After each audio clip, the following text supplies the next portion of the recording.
बिस्मिल्लाहिर्रहमानिर्रहीम अस्सलाम वालेकुम।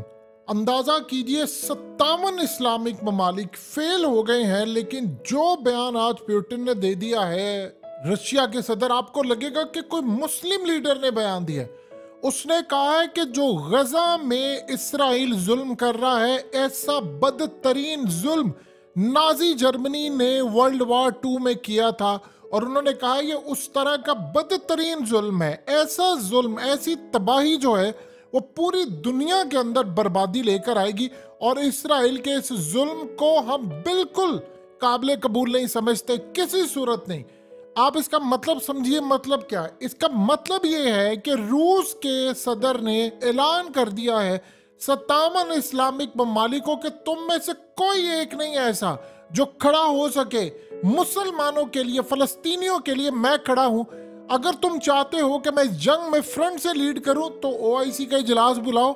जिस तरह भारत को पहले एक दफा इनवाइट किया गया था, मुझे इनवाइट करो, सारे मेरे साथ मिलकर हम अमेरिका और इजराइल के खिलाफ खड़े हो जाएंगे। अगर तुम्हें फलस्तीन बचाना है तो मेरी बैक पर खड़े हो जाओ।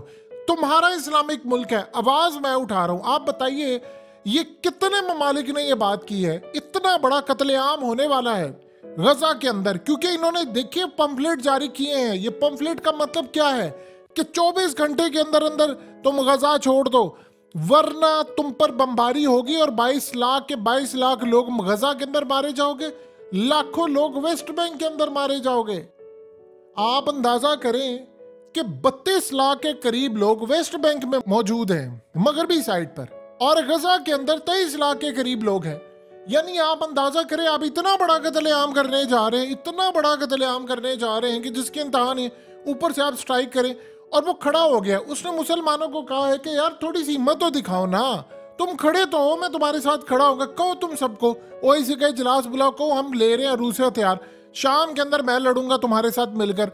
सारी चीजें उसने, आप सोचिए जरा, रमजान कादरेफ अपनी तरफ से कोई बात बोल सकता है? वो पुतिन से उसने मुलाकात की है। मुलाकात करने के बाद उसने कहा वो 15,000 चचनिया के फाइटर्स भेजने को तैयार है फलस्तीन के अंदर। रमजान कादरेफ की ये सूरत हाल है कि उसके जो फाइटर्स हैं, वो पुतिन की बर्थडे सेलिब्रेट करनी होती है तो वो मजमा लेकर आ जाते हैं। वो इतने ज्यादा इन्फ्लुएंस में है पुतिन के कि वहां पर एक लफ्ज नहीं।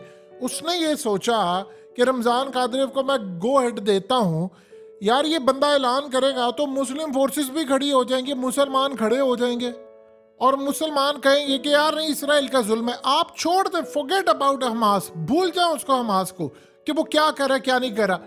23 लाख के करीब जो लोग हैं वो गजा के अंदर, उनकी जिंदगी खत्म हो रही है, उनका लैंड छीना जा रहा है। तो बताइए क्या, अगर वो ये जो लोग ये समझ रहे हैं, वो जाकर इसराइल के अंदर वो वीडियोस देख लें जो उन्होंने अपने बच्चों को टीच की है। उसके मुताबिक उर्दन लेना, उन्होंने फलस्तीन लेना था, उन्होंने शाम लेना है, उन्होंने इजिप्ट लेना है, तुर्की लेना है, इराक लेना है, उन्होंने पूरे का पूरा एरिया लेना है।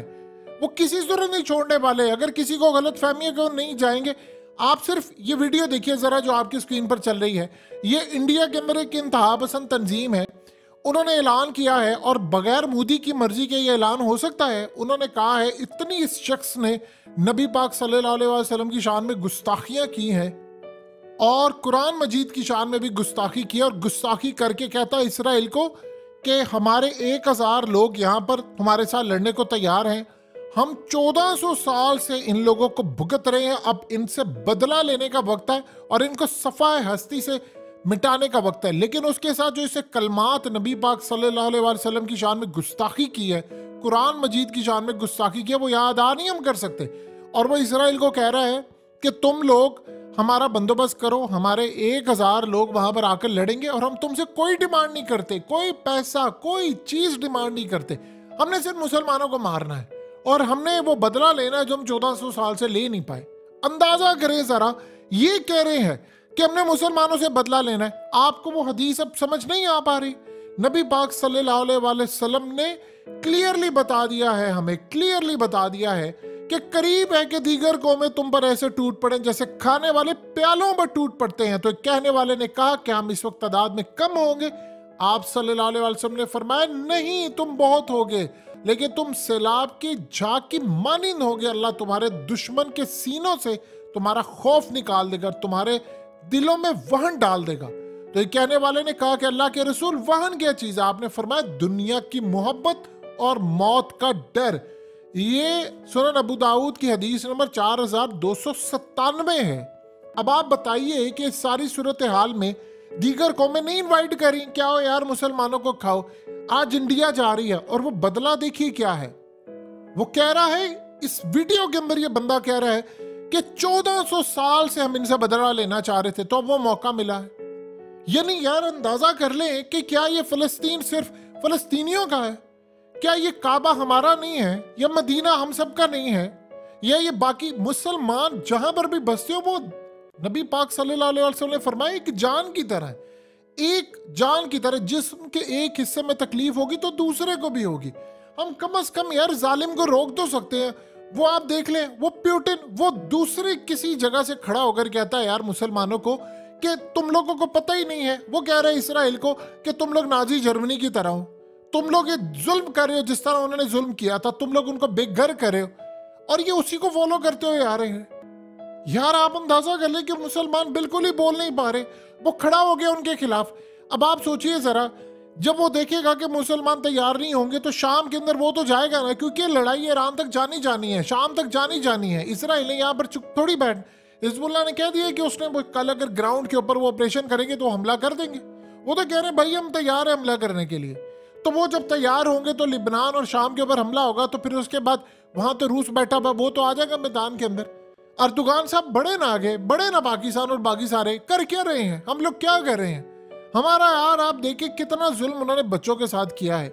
यानी आप अंदाजा कर लें कि जुल्म किसी के भी साथ हो, इस्लाम हमें ये कहता है इवन के अगर आप एक मिनट के लिए सोचें कि अगर कोई बच्चे किसी भी मजहब के हो, चाहे वो ईसाई हो, यहूदी हो, कोई भी हो, अगर कोई बच्चे हो या वो लोग हो जो तुम्हारे साथ जंग नहीं शरीक है, आप उनको मार नहीं सकते। अब अगर इजराइल के अंदर ये सारी सूरत हाल हो रही है कि जी वो आप कह रहे हैं जी फलाना ऐसे हुआ है, तो पहले तो उनकी सिक्योरिटी से पूछो ना आप नाकाम कैसे हुए। आप उन बच्चों का नहीं सोच रहे। आप सोचे जरा कि वो लाइव स्पोर्ट के ऊपर आप उनकी बिजली खींच लेते हैं अस्पतालों के अंदर से। रिपोर्टर्स रिपोर्ट करते हुए रो रहे हैं, उनकी आंखों में आंसू। वो कहता है यार मेरे जो दोस्त हैं, भाई यार हैं, वो सारे मारे गए हैं और कुछ लोग अस्पताल में, वो रो रहा है रिपोर्टिंग करते हुए।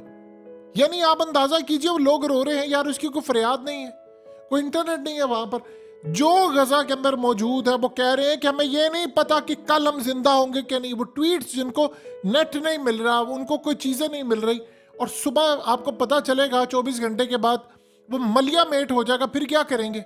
रूस हमारी मदद करने के लिए आएगा, चाइना मदद करने के लिए आएगा, वो जी फलाना मदद करने के लिए आए।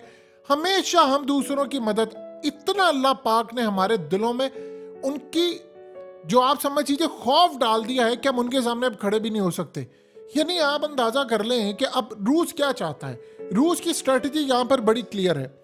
वो ये चाह रहा है कि यार मुसलमान एक प्लेटफॉर्म पर आ जाए मेरे साथ, मैं उनको हथियार दूंगा, मैं उनको सारी चीजें दूंगा, मेरे पास जहाज है, तैयारे हैं, टेक्नोलॉजी है, सब है, आप मेरे साथ खड़े हो जाएं, चाइना हमारी बैक पर हो। अगर आज इसराइल ने कहा है कि चाइना की, वो मजम्मत करते हैं कि चाइना ने हमास के खिलाफ बात नहीं की, उसने कहा क्यों नहीं बात की, ये बयान दिया ना इसराइल ने, तो यार हम लोग सारे क्यों नहीं साथ खड़े हो सकते। आप उसकी बैक पर खड़े हो जाए। आपको सब हम लगता है कि मुसलमानों में कोई भी लीडर नहीं है, चले ठीक है, रूस को लीडर आप बना ले, आप खड़े हो जाए।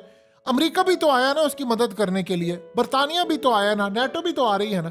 आपको रूस की मदद चाहिए, 57 ममालिक खड़े हो जाएं और रूस को आप फ्रंट से रखें, उसके साथ कुछ तो करें ना।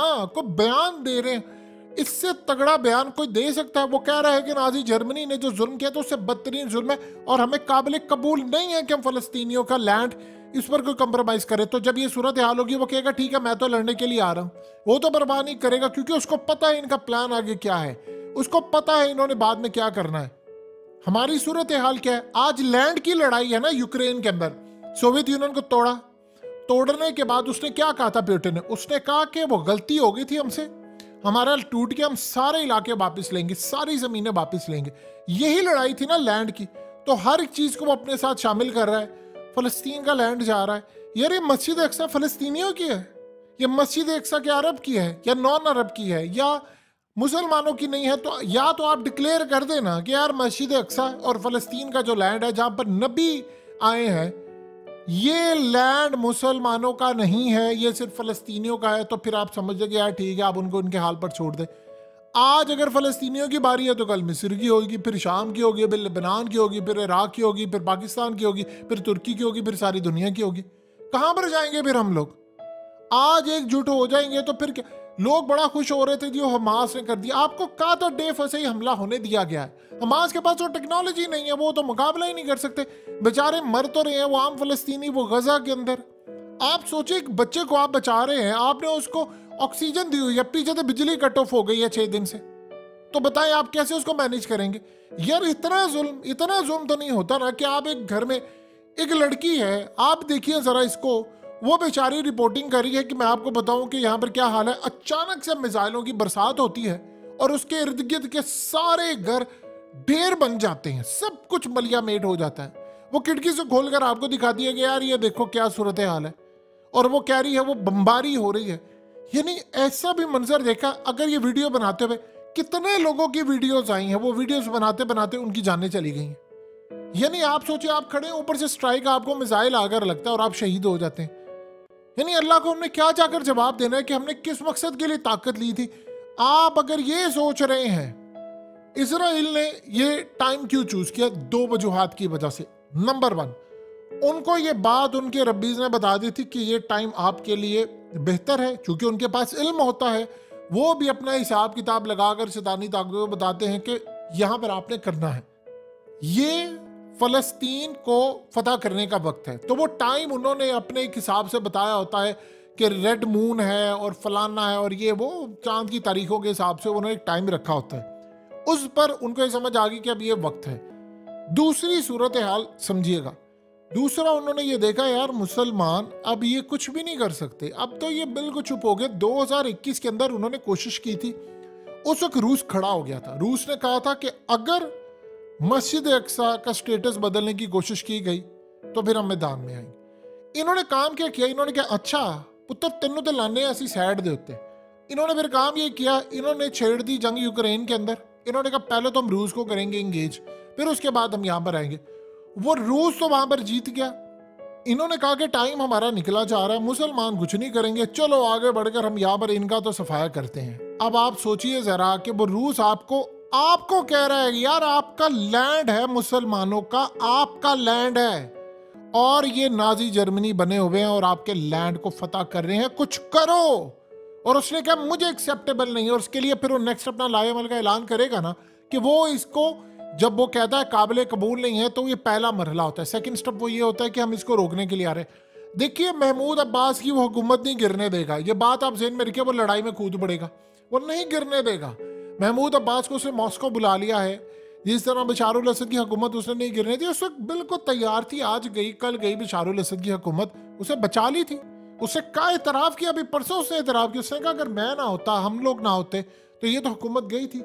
तो इस बात को आप समझिएगा, ये लैंड फलस्तीनियों का नहीं है, ये मुसलमानों का लैंड है। ये बात प्यूटिन ने कही है कि फलस्तीन हर मुसलमान के दिल में बसता है क्योंकि वहां पर मस्जिद अक्सा, लेकिन मुसलमानों को परवाह नहीं है। हम लोग बस रैलियां निकाल रहे हैं, फलाना कर रहे हैं, कोई मदद करने के लिए नहीं जाएगा। और नबी पाक सल्लल्लाहु अलैहि वसल्लम की हदीस के मुताबिक एक एक का वक्त आने वाला है, एक एक का वक्त। जो आज इनका तमाशा देख रहा है, कल को उसका भी तमाशा दुनिया देखेगी।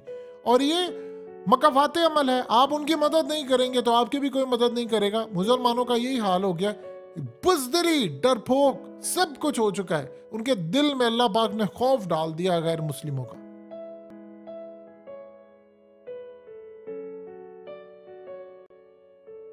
हकीकत टीवी को सब्सक्राइब करना मत भूलें, वीडियो को लाइक करें, शेयर करें और कमेंट सेक्शन में अपनी राय का इजहार जरूर करें।